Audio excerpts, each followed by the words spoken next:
Bonjour à toutes et à tous. Donc, je m'appelle Jérémy Chassin et je suis architecte chez The Edge Hospitality. On fait du channel management pour les hôtels. Donc, on gère leur distribution, mais c'est pas de ça que je vais vous parler aujourd'hui, puisqu'aujourd'hui, on va parler de Functional Domain Driven Design avec du ukulélé à l'intérieur, comme ceci. Et comme c'est une conférence Java et que je fais pas de Java, eh ben, je vais vous le faire en F#. Qui fait du F# ici? Ah, j'en ai deux. Ouais, c'est un exploit. Merci. Merci.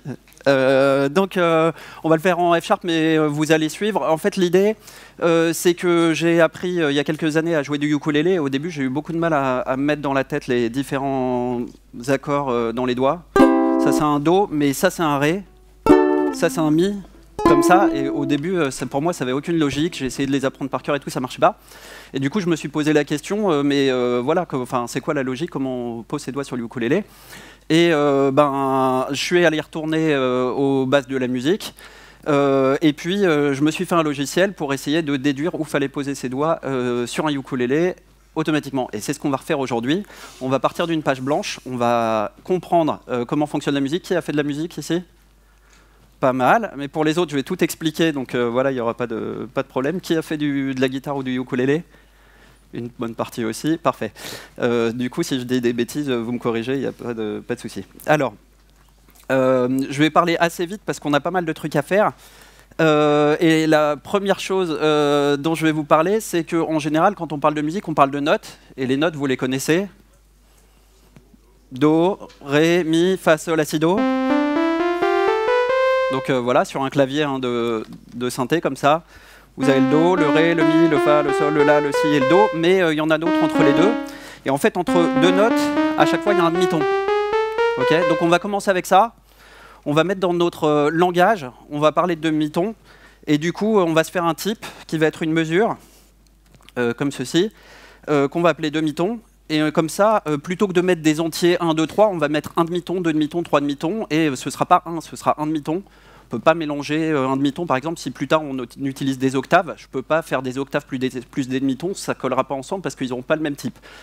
Okay, donc on fait un demi-ton, et comme ça on va écrire des demi-tons.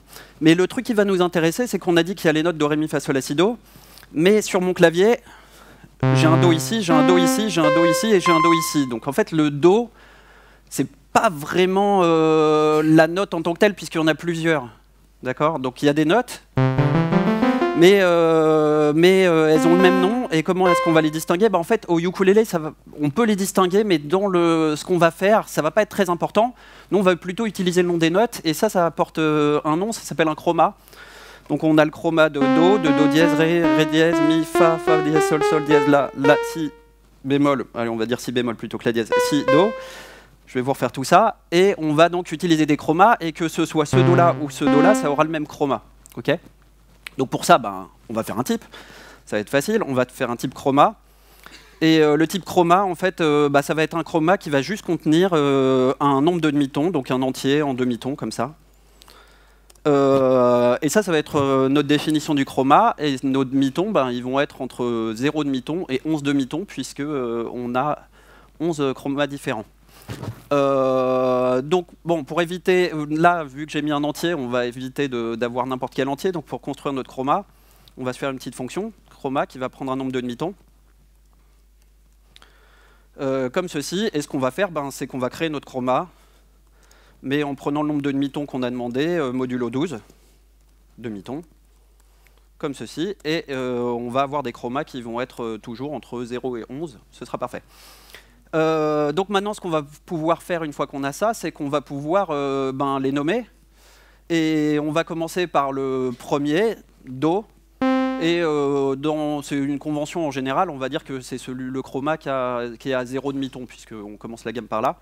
Donc on va faire. Alors, il y a un truc, c'est que ici, d'habitude, je fais la présentation en anglais et j'écris C pour le Do, puisque c'est pour les anglais, mais spécialement pour vous aujourd'hui, je fais la présentation en français et donc je vais écrire tout en français, d'accord? Donc ne soyez pas choqués, on va écrire de la programmation en français.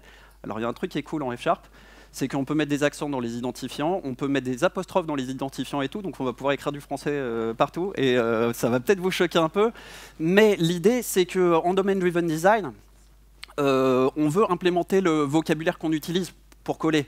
Donc la plupart du temps, dans vos métiers, vous utilisez les vocabulaires anglais, donc vous le mettez en anglais, mais là, je vous fais la présentation en français. Donc je vais utiliser le vocabulaire qu'on utilise, on va le faire en français. Donc Do, c'est un chroma de 0 demi-ton. Et une fois qu'on a fait ça, eh ben, on va vouloir écrire Ré, et on pourrait dire Ré, c'est le chroma de... Alors, c'est pas de 1 demi-ton, parce que le demi-ton après Do, c'est le Do dièse. Donc, en fait, ça va être de 2 demi-tons. Donc, je pourrais écrire chroma de 2. Mais quelque part, je préfère dire que Ré, c'est 2 chromas après Do.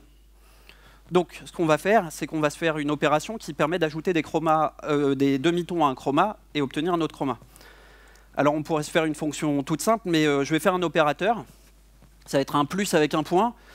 Ce plus avec un point, là je l'écris comme une fonction qui va prendre 2 paramètres, mais en fait quand on va l'utiliser, on va mettre juste plus point entre 2 valeurs, un chroma à gauche, des demi-tons à droite, et ça va marcher. Donc là par exemple, on va dire on a un chroma dont la valeur en demi-ton est C, et puis on a des demi-tons,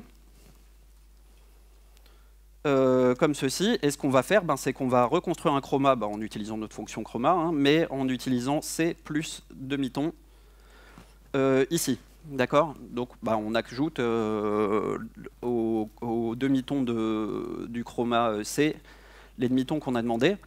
Et du coup, une fois qu'on a fait ça, on va pouvoir écrire... il me manque un truc quelque part. Ah oui, c'est parce que j'ai pas écrit ça. On va pouvoir écrire Do plus... Comment? Ligne 6 demi-ton. Ouais, super, merci de suivre pour moi. Hop, donc d'ici, je peux écrire 2 demi-tons comme ça. Et donc on a le Ré qui est un Do plus 2 demi-tons, super, passons au Mi. Le Mi, c'est le Ré plus 2 demi-tons aussi, comme ceci. Et puis après on va avoir le Fa. Alors il y a un piège avec le Fa, je vois qu'il y en a qui connaissent l'affaire. Sur un clavier de piano, comme ça, vous voyez que autant il y a des touches noires entre le Do, le Ré et le Mi, mais il n'y en a pas entre le Mi et le Fa. Et en fait, entre le Mi et le Fa, il n'y a qu'un demi-ton. Alors, me demandez pas pourquoi, mais c'est comme ça, c'est ce qui a été choisi. Enfin, s'il y a des explications, mais on ne va pas rentrer dans les détails. Demi-ton, comme ceci. Ensuite, on a le Sol qui va être un Fa. Oups, ici j'ai mis, voilà, comme ça on va mettre Mi. Et puis ici c'est un Fa, plus donc 2 demi-tons. Hop, j'ai plus les doigts en face des touches, parfait. Le La, c'est un Sol, plus 2 demi-tons. Et le Si, c'est un La plus 2 demi-tons. Et vous remarquerez aussi qu'entre le Si et le Do, il n'y a pas de touche noire, donc il n'y a qu'un demi-ton entre le Si et le Do. Et donc normalement, si tout fonctionne bien et que je prends mon Si et que je lui ajoute un demi-ton, je vais obtenir le chroma 0 qui est Do. Super, ça marche. Et d'un autre côté, si je prends le chroma de Do et que je lui ajoute moins un demi-ton, on va obtenir... Et là, ça ne marche pas parce qu'il me retourne moins 1. Tout ça parce que les modulos, ça ne marche pas comme ça, c'est pénible. Donc on va faire ici, on va faire une valeur de ça. Et puis si jamais elle est supérieure ou égale à 0, demi-ton. 0 demi-ton comme ceci. Alors on va directement retourner le chroma de cette valeur. Par contre, quand elle va être négative, en fait, parce que le modulo, c'est le reste de la division, et quand c'est négatif, le reste est négatif, du coup, voilà. Mais nous, on va lui ajouter 12, et comme ça, on va retomber dans les valeurs qu'on veut. Donc, on va mettre notre valeur plus 12 demi-tons, comme ceci. Et maintenant, on doit avoir notre Do plus moins 1 demi-ton, qui vaut 11, c'est-à-dire le chroma du Si. Génial. On va s'ajouter une petite fonction aussi parce que lire les 11, 12 et tout, vous allez vous perdre direct. Donc ce qu'on va faire, c'est qu'on va faire un petit module chroma dans lequel on va mettre une fonction string qui va prendre un chroma qu'on va appeler C, comme ceci. Et puis on va récupérer la valeur en entier. On va enlever les demi-tons, enfin la notation demi-ton pour que ce soit plus facile à écrire. Et on va dire que si c'est 0, alors on va retourner la chaîne de caractères Do. Si c'est 1, on va retourner la chaîne de caractères Do U266F. Comme ceci, vous connaissez tous le caractère Unicode 266F. C'est le petit dièse comme ça là. Il est plus mignon. Ok. Voilà. Donc ça, c'est un Do dièse. Quand on va avoir le 2, ça va être Ré. Voilà. Ensuite, pour le 3, alors pour le 3, on pourrait dire que c'est un Ré dièse. Mais en fait, la plupart du temps, on dit plutôt que c'est un Mi bémol. Alors les dièses, c'est quand c'est un demi-ton au-dessus, et bémol, c'est quand c'est un demi-ton en dessous. Donc lui, c'est aussi bien un Ré dièse qu'un Mi bémol, mais plus souvent, on utilise le Mi bémol. Donc on va mettre un 6-6D comme ceci, et comme ça nous affichera un joli Mi bémol là-bas, comme ça. Ouais, je les ai appris par cœur. 4, ça va être le Mi. En 5, on va avoir... en 5, on va avoir le Fa. En 6, le Fa dièse. Donc à nouveau U2, 6, 6, F, comme ceci. En 7, ouais, très bien, merci, vous suivez, tchac tchac. Je fais des erreurs pour voir si vous êtes attentif. En 7, on va avoir le Sol. En 8, le Sol dièse. Donc à nouveau U2, 6, 6, F, que je ne me trompe pas cette fois-ci. 9, on va avoir le La. En 10, le Si bémol. U2, 6, 6D. Et en 11, le Si. Et puis, si jamais ce n'est pas une de ces valeurs, c'est qu'on a un problème, on va faire une erreur. Ceci n'est pas un chroma. Hop, comme ça. Et puis, ce qu'on va pouvoir faire, c'est qu'on va utiliser cette fonction-là dans notre printer, comme printer, FSI add printer, comme là, avec notre chroma string. Et alors là, maintenant, c'est cool, parce que quand on va, par exemple, mettre un Si plus un demi-ton, il va nous écrire Do, etc. Donc ça utilise maintenant, pour faire l'affichage en bas, ça fait les... Donc si je fais un Fa plus un demi-ton, en bas, ça va nous écrire Fa dièse. Ok, ce sera plus lisible, ce sera cool. Okay. Par contre, bah, du coup, j'ai écrit Fa plus un demi-ton, et on aimerait mieux avoir des dièses et des bémols. Donc, en fait, un dièse, ça prend un chroma et ça l'augmente d'un demi-ton pour retourner un chroma. Donc, en fait, c'est une fonction qui prend un chroma et qui retourne un chroma.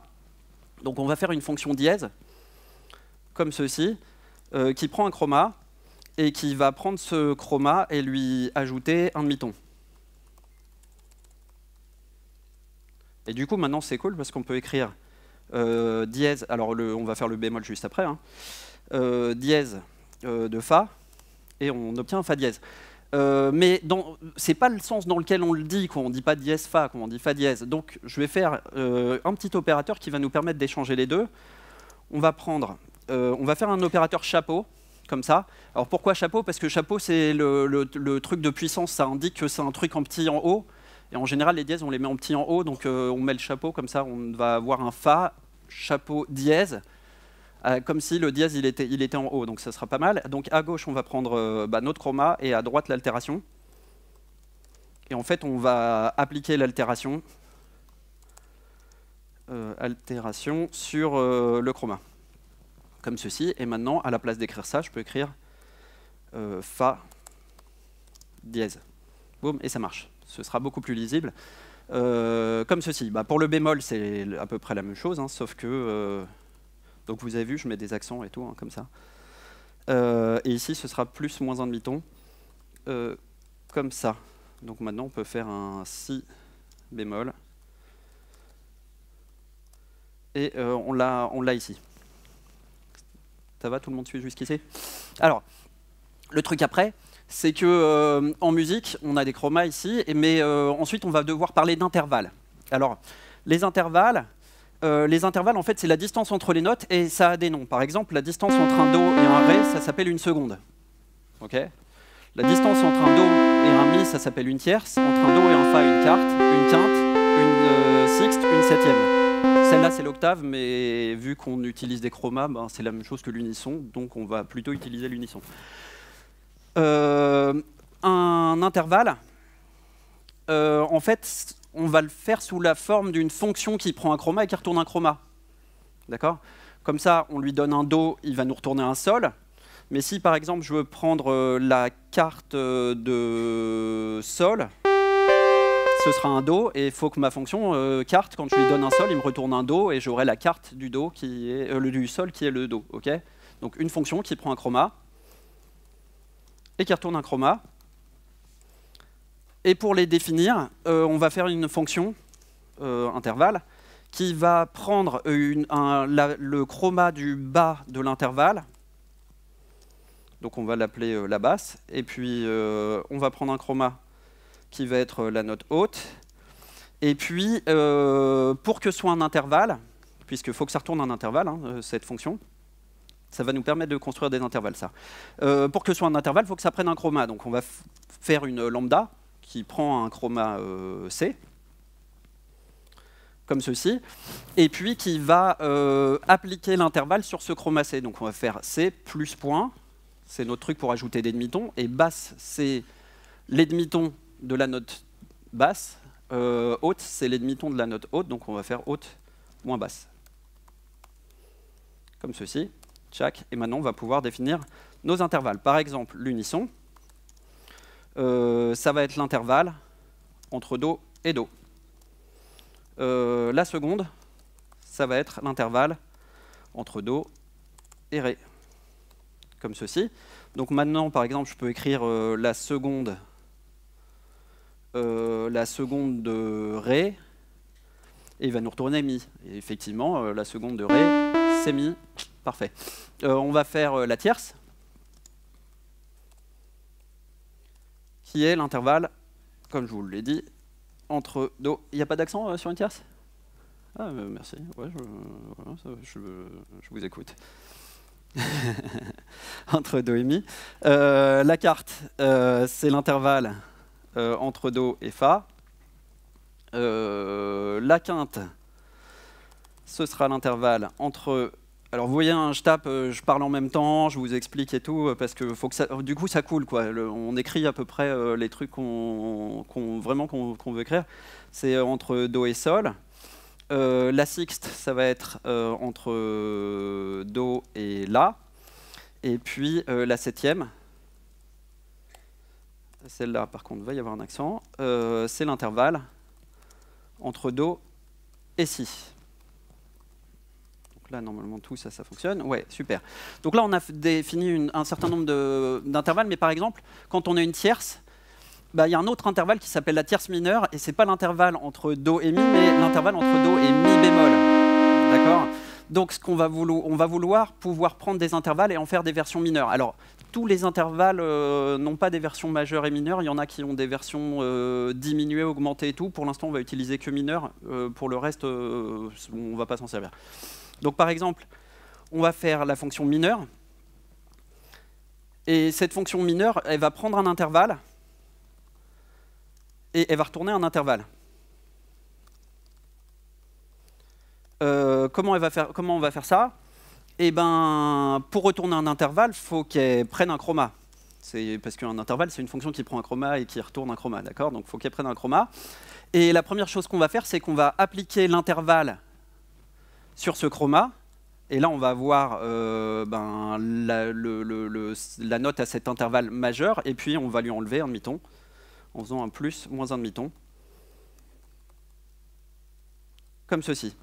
Et du coup, avec ça, je vais pouvoir faire un intervalle mineur. Donc on va pouvoir écrire mineur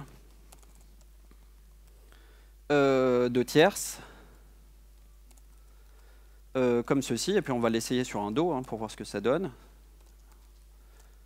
Alors il me dit... où ça? Check. Ligne 60, intervalle de C. Ouais, super. Hop, comme ça. Et ici, ça nous donne un mi bémol, donc c'est exactement ce qu'on veut. Mais pareil, mineur tierce, c'est pas la façon dont on veut l'écrire, mais en fait, un truc qui prend une valeur à gauche et qui applique la fonction qui est à droite, c'est notre chapeau. Et du coup, on va pouvoir écrire tierce mineure comme ceci, et ça donnera la même chose. Okay, donc maintenant, on peut écrire tierce mineure et ça marche. Ça, c'est top. Maintenant qu'on a des intervalles, on peut tous les créer. Et maintenant, on va parler d'accords. Alors, tout le monde a déjà entendu parler des accords majeurs. Do majeur. Celui-là, c'est un Fa majeur. Et il y a des intervalles mineurs. Alors vous voyez, celui-là, il a plutôt la pêche et tout. Celui-là, un petit côté triste, ce qui fait un pincement au cœur. Il y en a d'autres, après, on va les voir. En fait, le truc important, pourquoi est-ce que ça et ça, c'est des intervalles majeurs? Parce qu'en fait, on joue une note de basse, une tierce majeure et une quinte. Et là, je joue un Fa, la tierce de Fa et la quinte de Fa. Donc maintenant, on va créer des accords. Et notre fonction qui crée un accord, ce qu'elle va prendre, c'est qu'elle va prendre une liste d'intervalles. Et quand on va lui passer un chroma, eh ben, elle va nous retourner les notes à chacun de ces intervalles. Donc là, ça va être facile. On va lui dire, on prend un intervalle pour chaque intervalle dans les intervalles qui ont été passés. On va retourner l'intervalle appliqué à la note, enfin au chroma C, comme ceci. Et du coup, avec ça, ce que je peux faire, c'est que je peux faire majeur. Donc je vais utiliser le grand M, qui est la notation classique pour les intervalles majeurs. Et on va faire un accord qui va être l'unisson, la tierce et la quinte. Donc maintenant, on va pouvoir le tester. Ça, on va faire Do en majeur, comme ceci. Mais bien entendu, c'est une fonction M et Do, c'est un truc, donc on peut l'écrire dans l'autre sens avec notre chapeau, encore une fois. Et du coup, quand on fait ça, ça applique majeur sur Do, et donc on obtient Do, Mi, Sol. Si on essaye avec Fa majeur, on va obtenir Fa, La, Do. C'est exactement ce qu'on voulait. Sur Ré, ça va être un peu différent, par exemple. Ré majeur, c'est un Ré, Fa dièse, La. Mais vous voyez, ça sonne pareil. Comme ça. Maintenant, ce qu'on va vouloir faire, je refais une photo avec toi, Cyril, après. Ensuite, on va vouloir faire un accord mineur. L'accord mineur, on le note avec un petit M, et là, par contre, il va nous falloir une tierce mineure. Donc, on va utiliser notre belle notation mineure comme ça. Et maintenant, on va voir des accords mineurs. Donc, si on fait Do mineur, comme ceci, ça nous donne Do, Mi bémol, Sol. Et ça marche. Alors, pour la chanson qu'on va vouloir faire à la fin, on en a besoin d'autres parce qu'il y a plus d'accords que ça. Il y en a un qui est l'accord de septième. Alors malheureusement, en F Sharp, on peut pas dire, on peut pas créer une valeur qui s'appelle 7, sinon après on pourrait plus utiliser le 7 nulle part. Donc je vais mettre un petit underscore en dessous avant. Et lui, c'est un peu comme un accord majeur, sauf qu'on ajoute une septième mineure. Comme ça. C'est joli.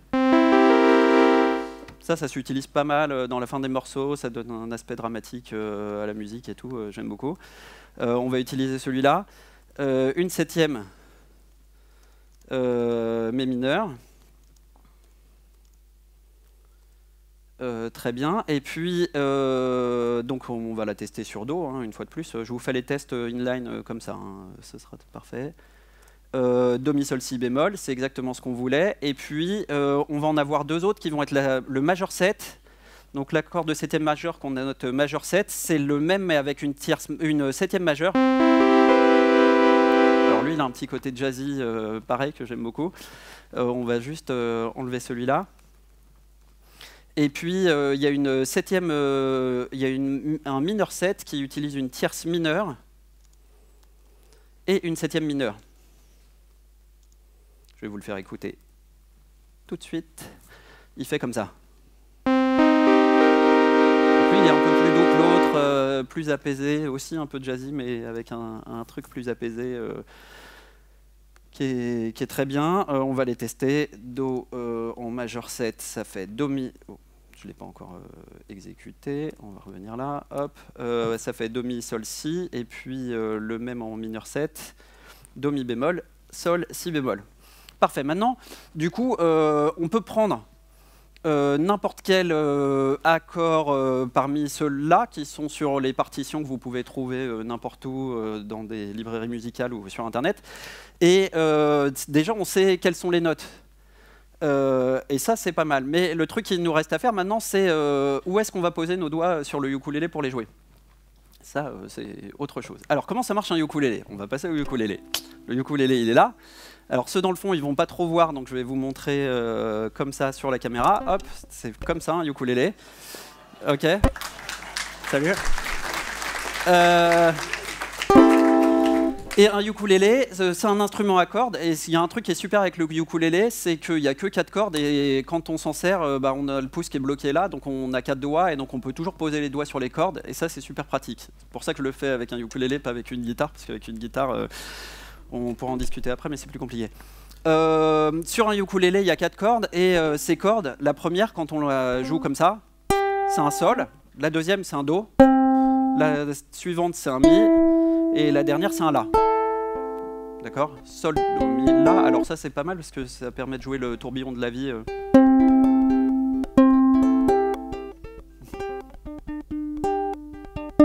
Comme ça. Donc si vous voulez retrouver les notes, vous pensez au tourbillon de la vie et hop, ça marche tout seul. Ensuite, ce qu'on fait, c'est que pour changer les notes, on a ici des frettes, c'est les petites barres qui sont là. Et quand on appuie dans la case entre deux frettes, et ça change la hauteur de la note. Donc là, je pars sur un sol, et quand j'appuie dans la première case, ça va être un demi-ton plus haut, pratique puisqu'on a tout codé en demi-ton, un demi-ton plus haut, c'est-à-dire un sol dièse, et puis si je vais avoir un la dièse ou si bémol, si, do, etc., sur l'accord de do, do dièse, ré, mi, bémol, mi, etc., mi, fa, sol, vous avez compris l'idée. Donc là, ce qu'on va faire, c'est qu'on va représenter ces cases, tout simplement. On va représenter ces cases en indiquant... D'abord, il va falloir qu'on parle des cordes, donc on va créer notre type corde. Une corde, en fait, une corde, elle va contenir un chroma. Alors, l'intérêt de le faire comme ça, c'est que, en fait, il y a des ukulélés différents qui n'ont pas les mêmes cordes. Il y a plusieurs catégories avec des barytons et tout, et du coup, faut pas poser... Mais en modélisant nos cordes comme ça, on pourra ensuite juste les changer, dire quelle corde on a, et puis ça va faire le tout pour nous. Et du coup, on va simplement définir nos 4 cordes qui nous intéressent dans un module. On va avoir la corde de sol, qui va être corde sol. La corde de do. La corde de mi. Et celle de la. Mi et la corde de la. Comme ceci, corde de la. Une fois qu'on a ces cordes, maintenant on va pouvoir créer nos cases. Et pour une case, ce qu'on va faire, c'est que là, on va faire plutôt un record. On va indiquer quelle est la corde concernée. Et puis, on va indiquer aussi le numéro de la case, qui va être un entier. Comme ceci. Non, je ne voulais pas faire ça. Et maintenant, ce qu'on peut faire, on va faire une première fonction qui permet, quand on a une case, de trouver son chroma. Donc on va prendre une case. Et ça va être facile parce qu'il faut juste prendre le chroma de la corde. Ah oui, alors si, attendez, je vais juste faire une fonction ici pour récupérer le chroma d'une corde. Et en fait, c'est la valeur qui est à l'intérieur, donc on va juste retourner la valeur qui est à l'intérieur. Et du coup, le chroma de ma case, on va prendre le chroma de la corde de la case, comme ceci, et on va lui ajouter le numéro de la case en demi-ton. Donc là, c'est des entiers, mais pour avoir des demi-tons, il suffit de multiplier par un demi-ton, comme ceci. Et là, je vais pouvoir, pour une case donnée, récupérer quel est le chroma de cette case. L'autre fonction qui va nous être utile, c'est de récupérer la case du chroma. Donc, on va faire une fonction du chroma, c'est-à-dire on va demander un chroma et on va chercher quelle est la case sur une corde qui correspond à ce chroma. Alors ça, je vais vous montrer comment on va s'y prendre. Donc, là, quand on a un sol, si je veux jouer un la, il faut que je joue 2 cases au-dessus. Pourquoi? Parce que en fait, si on fait le chroma de la moins le chroma de sol, on va obtenir 2 et ça va nous donner le numéro de la case. Par contre, si je veux jouer sur la corde de sol un fa, je ne vais pas pouvoir mettre mon doigt plus bas. Donc en fait, il va falloir que je monte 12 au-dessus et je vais trouver le fa ici. Ok. Donc ça, c'est la 12e case, et je vais descendre 2 cases en dessous, et je vais avoir un Fa ici. Donc, quand notre chroma va être plus grand que celui de la corde, eh ben, on va pouvoir simplement prendre le chroma, et sinon, il va falloir on va pouvoir prendre la différence entre les deux, et sinon, il va falloir ajouter 12.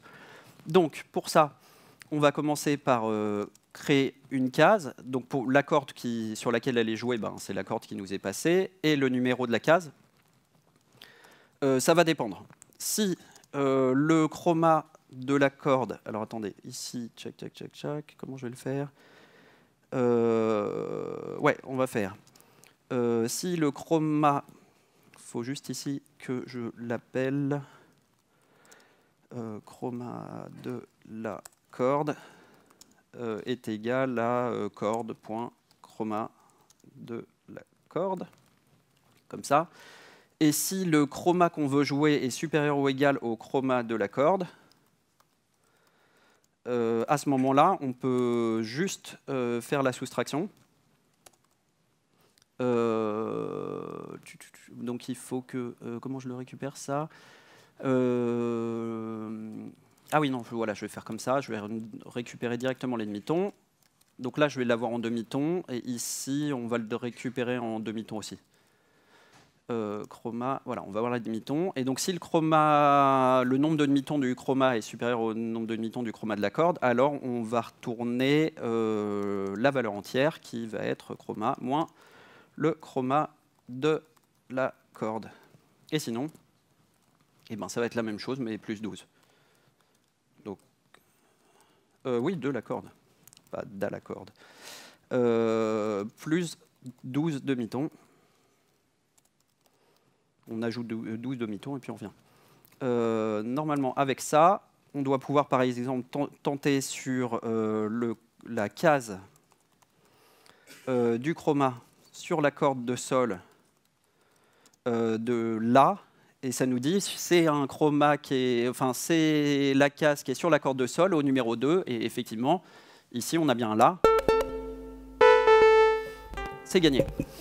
Ma fonction, on va essayer juste avec un Fa, histoire de vérifier que j'ai pas fait n'importe quoi, parce que sinon pour la suite, ça va marcher. Il nous retourne 10, donc comme je vous avais dit, on part en 12, on descend de 2 et on va être en 10. Donc parfait, ça fonctionne. Maintenant, ce qu'on va faire, c'est qu'on veut jouer des accords. Et du coup, ce qu'on va faire, c'est qu'on va prendre les notes de l'accord, et sur une corde, on va chercher où se trouve chacune des notes de cet accord. Donc par exemple, si je veux jouer Do majeur, et je me pose la question de la corde de sol, ben, je peux jouer sur la corde de sol soit un Do, soit un Mi, soit un Sol. Donc le Sol, c'est facile, il est là, mais le Do, il va être ici, et le Sol, il va être, le Mi, il va être ici. Okay. Pareil, sur la corde de Do, un Mi et un Sol, comme ça, et sur la corde de Mi, Mi, Sol, Sol, le Do, et sur la corde de La, on va avoir le Do, le Mi, et le Sol, comme ça. Donc, on va faire une fonction qui s'appelle case de l'accord. Alors oui, j'ai mis un apostrophe à l'intérieur du nom de ma fonction, mais en F#, on a le droit de mettre des primes, et du coup, j'en abuse pour la présentation. Ce qu'on va faire, c'est qu'on va prendre une corde, et on va prendre les notes d'un accord, enfin les chromas d'un accord, qui va être une liste. Et du coup, ce qu'on va faire, c'est qu'on va dire que pour chacun des chromas dans l'accord, eh ben, simplement, on va retourner la case du chroma sur cette corde pour le chroma en question. Okay. Donc là, par exemple, si je teste les cases de l'accord sur la corde de Sol de Do majeur, j'obtiens qu'on peut jouer en case 5, en case 9 et en case 0. Top. Maintenant, ce qu'on va faire avec ça, c'est qu'on va énumérer ces possibilités sur la corde de Sol, sur la corde de Do, de Mi et de La, et on va faire toutes les combinaisons. Comme ça, on aura toutes les façons de jouer les notes d'un Do majeur sur les 4 cordes. Alors, on va l'appeler possibilité, parce que vous allez voir, il y a des possibilités, mais il y en a certaines qui ne sont pas très possibles pour un accord. Et pour ça, on va se faire une séquence. Et donc, on va commencer par énumérer sur Sol, et ben on va prendre les cases de l'accord sur l'accord de Sol de notre accord. Et puis ensuite, ce qu'on va faire, c'est qu'on va faire sur Do, on va faire pareil, mais avec l'accord de Do. Ensuite, on va faire pareil sur le Mi, sur l'accord de Mi. Et puis enfin, sur l'accord de La. Et à chaque fois, ce qu'on va faire, c'est qu'on va prendre une des valeurs sur Sol, sur Do, sur Mi et sur La. Donc maintenant, par exemple, on va prendre les possibilités de Do majeur. Possibilité de Do majeur, comme ceci. Et là, j'en ai plein. Et la première, il me dit ça. Alors, il me dit, je peux jouer en 5e position sur l'accord de Sol. Ensuite, je peux jouer sur l'accord de Do en 0. Alors, la case 0, en fait, c'est celle quand je ne pose pas de doigt. Okay, parce que en 1, c'est quand je suis là, et 0, c'est quand je suis là, c'est-à-dire que je fais rien. Ensuite, il me dit en 8. Alors là, ça commence à être compliqué. Ici, et puis l'an dernier, il me dit en 3. Alors là, en 3, il faut que je redescende là, comme ça. Alors 1, ça arrache les doigts, et puis maintenant, totalement inintéressant, j'ai joué que des Do. C'est pas un accord de Do majeur, ça, s'il y a que des Do. Alors, c'est que des notes qui sont dans l'accord de Do majeur, mais c'est pas un accord de Do majeur, parce qu'il me faut un Mi et un Sol aussi. Donc déjà, ce qu'on va faire, c'est qu'on va trier celles qui contiennent les notes de Do majeur. Alors pour ça, ce qu'on va faire, c'est que ici, on va retourner... quand on va créer nos accords, on va créer un set. Ça va être facile. Ici, on va faire un set. Alors un set, c'est une liste non ordonnée dans laquelle les éléments sont uniques et tout. Et le truc qui est pratique, c'est qu'on peut tenter de faire une égalité et quel que soit l'ordre, s'il y a les mêmes trucs dedans, ce sera pareil. Donc on va faire contient. Et pour ça, on va donner un accord qui va être un set de chroma. Et puis on va donner des cases, celles sur lesquelles on veut appuyer. Et donc ce qu'on va faire, c'est qu'on va prendre nos cases. Et puis, comme c'est une liste, on va pour chacune. Alors on fait map, c'est-à-dire que ça va pour chacune des cases appliquer la fonction qu'on utilise. Et la fonction qu'on va utiliser, c'est la fonction pour récupérer le chroma. Donc pour ça, on a case.chroma qui récupère le chroma d'une case. Et donc ça va nous donner la liste des chromas qui correspondent aux cases qu'on a passées. Et j'en fais un ensemble. Puis on va juste vérifier que cet ensemble est égal à l'accord. Donc s'il y a deux cases qui jouent la même note, c'est pas très grave. On n'aura qu'une seule entrée dans l'ensemble. Mais par contre, on veut que toutes les notes de l'accord soient représentées et inversement. Okay, donc maintenant, ce qu'on peut faire avec ça, c'est qu'on peut filtrer nos possibilités pour vérifier que ça contient bien l'accord. Donc là, par exemple, on va vérifier que ça contient Do majeur. Et donc, si je fais ça, il va me retourner d'autres possibilités, mais qui vont être plus intéressantes. Par exemple, là, il me dit, ce que je peux faire, c'est que je peux aller sur l'accord numéro 5, sur l'accord de Sol et jouer en 5. Ensuite, sur l'accord de Do. Ensuite, sur l'accord de Mi. Et puis ensuite, sur l'accord 10, c'est-à-dire là. Et effectivement, là, j'ai bien Do, Mi, Sol. Mais comme vous pouvez voir, il fait mal au doigt. Parce qu'il est un peu loin. Donc si jamais je devais aller chercher celui-là à chaque fois, ce serait un peu galère. Donc ce qu'on va faire, c'est qu'on va les classer maintenant par difficulté. Et la difficulté, ce qu'on va faire, on va faire. Alors on pourrait faire des trucs plus compliqués, mais il me reste 5 minutes, donc on va faire simple. L'idée, c'est que la difficulté, on va faire que plus c'est loin du manche et plus c'est difficile. Et pour faire ça, en fait, on va mettre le numéro de la case au carré. Et puis on va faire la somme des carrés des cases. Okay, donc difficulté. Pour les cases, simplement ce qu'on va faire, c'est qu'on va prendre nos cases et puis on va faire un sum by, comme ça on fait une somme par cette valeur et simplement à chaque fois qu'on va avoir une case, on va prendre le numéro de la case et on va le multiplier par le numéro de la case. Comme ceci. Et maintenant, on va simplement prendre le minimum de la difficulté, ici. Et là, il m'en sort qu'une, et il me dit, ah, celle-là, elle a l'air simple, parce qu'il y a plein de zéros. Celui-là, il me dit corde de sol, 0, corde de do, 0, corde de mi, 0, et corde de la, 3. Et effectivement, si vous regardez un manuel de ukulélé, c'est ce qu'il va vous donner. Maintenant, on va simplement faire une fonction avec ça, et qu'on va appeler tab. Ça va nous donner les tabs pour un accord. Et simplement, ça va faire exactement la même chose que ce qu'on avait ici, mais pour n'importe quel accord. Comme ceci. Ici, on va vérifier que ça contient tout l'accord. Et avec ça, on va pouvoir en faire plein. Alors, pour que ce soit plus joli, j'ai une fonction toute prête que je vais copier ici. C'est celle-là. Hop, on va la récupérer. Et celle-là, elle est super. Non, ça, c'est moi. Elle est super. Et ce que ça fait, c'est que quand on lui donne des cases, elle utilise de l'ASCII art comme ça pour générer une chaîne de caractères. Et puis après, je le mets comme printer. Donc dès que ça reçoit une liste de chromas, il va nous utiliser la fonction, il va nous générer le truc. Donc maintenant, par exemple, je peux écrire Do majeur. Oups, non, je suis au milieu de ma fonction. Il ne faut pas que je le mette là.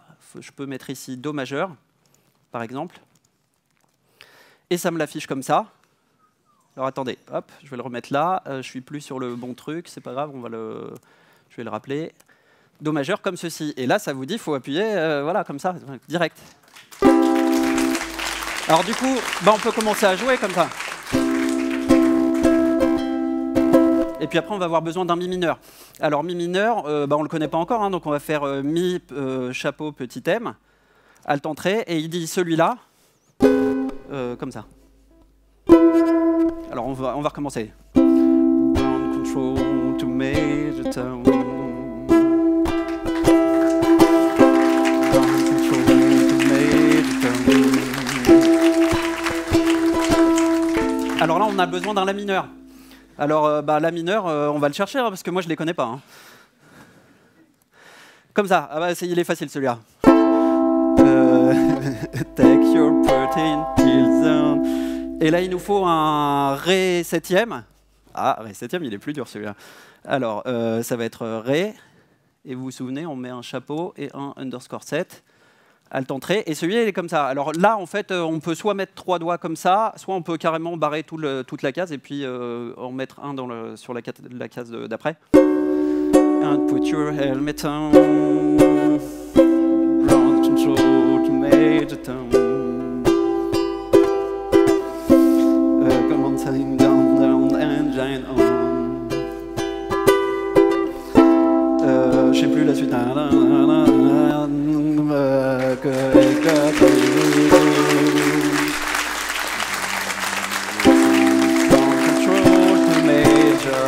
J'ai encore 1 minute 16. Alors là, il faut un mi septième. Ah merde, on l'a pas encore. Alors attendez, mi septième. Ouais, je vous le fais au fur et à mesure. Hein. Mi septième, comme ça, tchac. Et celui-là, c'est comme ça. Donc, ouais, il y a plein d'accords dans cette chanson. This is ground control to make the tone. You really made the grade. Ça, c'est un fa majeur. Hop, alt entrée. You really made the grade. The people. Celui-là, vous le connaissez? C'est un fa mineur. Alors attention, fa mineur. Ouais, non mais il est chaud, Bowie, parce qu'il passe d'un fa majeur à un fa mineur comme ça. And the people want to know. Ça, c'est un do majeur. Which shirt you wear, fa majeur. And you can leave the capsule if you dare. Dare. Ouais, je l'ai plus. Et alors là, il y en a un super technique, c'est pour ça que j'ai mis le comment il s'appelle? Le majeur 7, c'est un fa majeur 7, ici, et celui-là, il a cette tête-là. Alors il est super beau. For here, attendez, parce que j'ai pas mal posé mes doigts. For here, I am sitting. Et celui-là, c'est un fa mineur 7 pour le coup. Donc il passe fa majeur 7, fa mineur 7. C'est celui-là. Ah non, c'est pas ça. C'était c'était un mi mineur 7. Je vous dis des bêtises. Je me trompe. Mi mineur 7. Hop, comme ça. Donc, for here, I am sitting in a tin can, far above the world. Et puis après, c'est un si bémol. Planet Earth is blue, and there's nothing I can do. Donc, entre les deux, vous avez eu un si bémol majeur. Alors, si bémol, on va l'écrire comme ça, hein, bémol. Majeur. Et lui, c'était celui qui était comme ça, là.